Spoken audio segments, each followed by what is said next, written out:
A reading from the first letter of St. Paul to the Corinthians.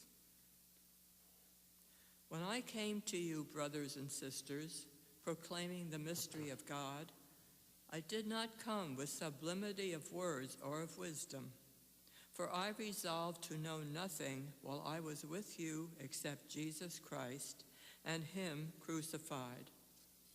I came to you in weakness and fear and much trembling, and my message and my proclamation were not with persuasive words of wisdom, but with a demonstration of spirit and power, so that your faith might rest not on human wisdom, but on the power of God. Yet we do speak a wisdom to those who are mature, but not a wisdom of this age, nor of the rulers of this age who are passing away. Rather, we speak God's wisdom, mysterious, hidden, which God predetermined before the ages for our glory, and which none of the rulers of this age knew. For if they had known it, they would not have crucified the Lord of glory. But as it is written, what eye has not seen, and ear has not heard, and what has not entered the human heart, what God has prepared for those who love Him. This God has revealed to us through the Spirit. The word of the Lord. Thanks be to God. Responsorial Psalm. The mouth of the just murmurs wisdom. The mouth of the just murmurs wisdom. Trust in the Lord and do good, that you may dwell in the land and be fed in security. Take delight in the Lord, and He will grant you your heart's request. The mouth of the just murmurs wisdom. Commit to the Lord your way. Trust in Him, and He will act. He will make justice dawn for you like the light. Bright as the noonday shall be your vindication. The mouth of the just murmurs wisdom. The mouth of the just tells of wisdom, and his tongue utters what is right.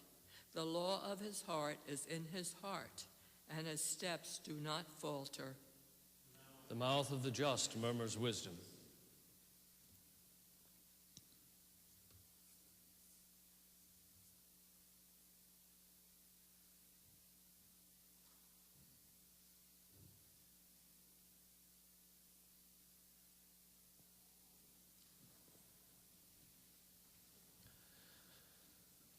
Alleluia, alleluia, alleluia. Alleluia, alleluia, alleluia.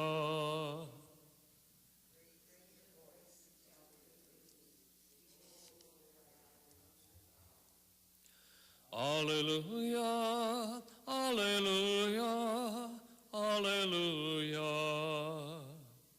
The Lord be with you. A reading from the Holy Gospel according to St. Luke. Great crowds were traveling with Jesus, and He turned and addressed them. If anyone comes to me without hating his father and mother, wife and children, brothers and sisters, and even his own life, he cannot be my disciple.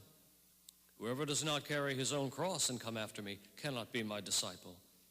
Which of you, wishing to construct a tower, does not first sit down and calculate the cost to see if there is enough for its completion?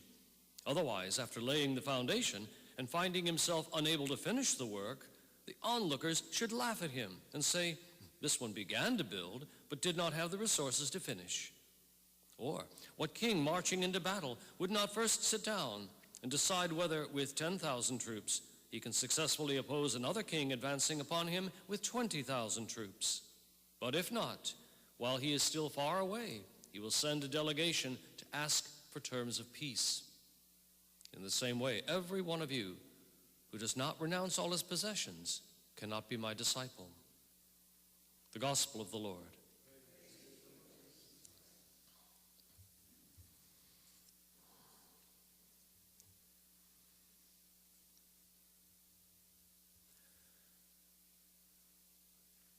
The themes that are presented to us in the excerpts that we are able to read of St. John of the Cross today, either in the Magnificat meditation or in the Office of Readings, are like this. They emphasize, first of all, the darkness and the silence of entering into God, okay? And then they also emphasize the role of the cross and suffering in entering into God. Okay, so those are the two thrusts. The first of those two, primarily what we're supposed to do in terms of the darkness and silence, that was what was in the Magnificat excerpt. The cross and the suffering were in the Office of Readings from the Breviary, that excerpt. So what's going on with that? Well, John of the Cross in his own life knew tremendous darkness and tremendous suffering. It's not an accident that he took the name John of the Cross, okay?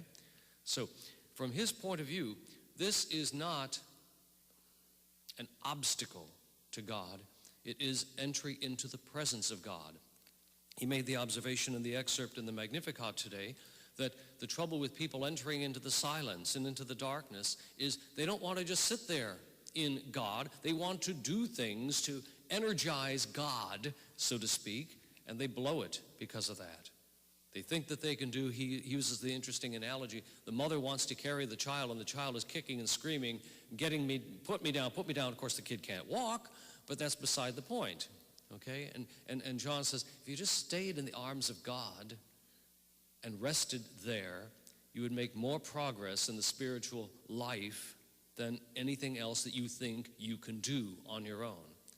But then in the Office of Readings in the Breviary today, he also says the entry point is the cross.